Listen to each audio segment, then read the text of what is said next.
আমার প্রশ্ন মুক্তিযোদ্ধাদের কাছে, আপনারা কি এই যে এক একটা রাজনৈতিক দলকে যে বলেন মুক্তিযুদ্ধের দল, একটা মুক্তিযুদ্ধের দল কি জনগণের ভোটের অধিকার কেড়ে নিতে পারে?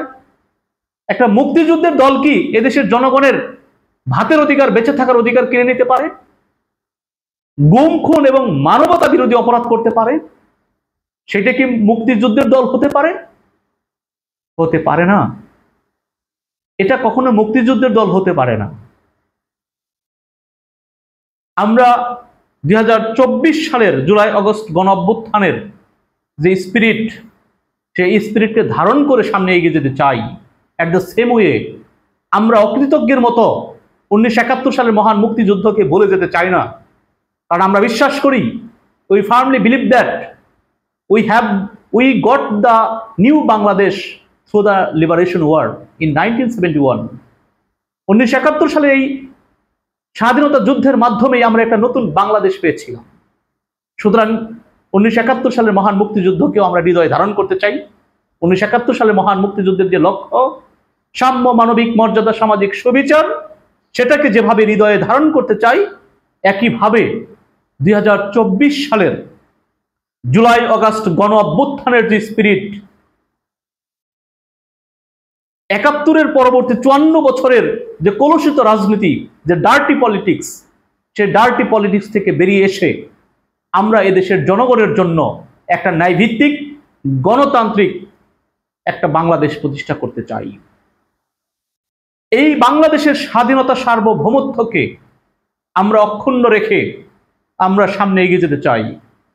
এবং আমরা বিশ্বাস করি 1971 সালের মহান মুক্তিযুদ্ধের যোদ্ধারা, তারা 54 বছরে যে বাংলাদেশ প্রতিষ্ঠিত করতে পারে নাই, এখনকার তরুণেরা, দেশপ্রেমিক, খাঁটি দেশপ্রেমিক তরুণেরা, তারা 71-এর মুক্তিযুদ্ধকেও ধারণ করে, জুলাই আগস্ট গণ অভ্যুত্থানের স্পিরিটকে ধারণ করে আগামীতে একটা সুন্দর বাংলাদেশ এই দেশের জনগণকে উপহার দিতে পারবে বলে আমি বিশ্বাস করি।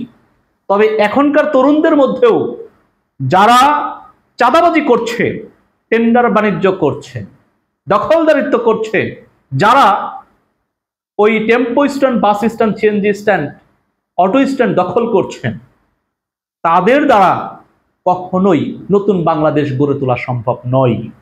এদেশের জনগণ সোশ্যাল মিডিয়ার মাধ্যমে, মাল্টিমিডিয়া টেলিভিশন চ্যানেলের মাধ্যমে তারা সবকিছুই অবলোকন করছে, পর্যবেক্ষণ করছে। কোন দলের নেতাকর্মীরা চাঁদাবাজি করছে, কারা আবারও সেই পুরনো ধাঁচে আমাদেরকে ফিরে নিয়ে যেতে চাই, কারা আবারও এদেশের জনগণের ভ্যাট ট্যাক্সের টাকা লুট করে নিতে চাচ্ছে, আবারও লুটপাটের রাজনীতি দেশের জনগণকে উপহার দিতে চাচ্ছে, আবারও গুম, খুন, মানবতা বিরোধী অপরাধের মতো অপরাধে কারা জড়িত হচ্ছে। আমি বিশ্বাস করি এদেশের জনগণ যদি প্রকৃতপক্ষেই খাঁটি দেশপ্রেমিক হয়ে থাকে, এই দেশটাকে ভালোবেসে থাকে, তারা কখনোই ওই ধরনের লুটেরা, তাদেরকে কখনোই এদেশের জনগণ সমর্থন দিতে পারে না। আমি বিশ্বাস করি এদেশের জনগণকেও পরিবর্তন হতে হবে। পুরনো ধাঁচের রাজনীতিবিদদেরকে বয়কট বর্জন করতে হবে। যারা কোনো ধরনের কলুষিত রাজনীতি করে না, যারা লুটপাটের রাজনীতি করে না, যারা গুম খুনের রাজনীতি করে না, যারা অন্যায় অপরাধের রাজনীতি করে না, এদেশের জনগণের উচিত তাদেরকেই বেছে নেওয়া। নির্বাচনের সময় ওই চা, পান, বিড়ি, সিগারেট কিংবা পকেটে 1000 টাকার নোটের বিনিময়ে আপনাদের মূল্যবান ভোট, এদেশের জনগণের মূল্যবান ভোট কোনো সচেতন নাগরিক বিক্রি করে দিতে পারে না।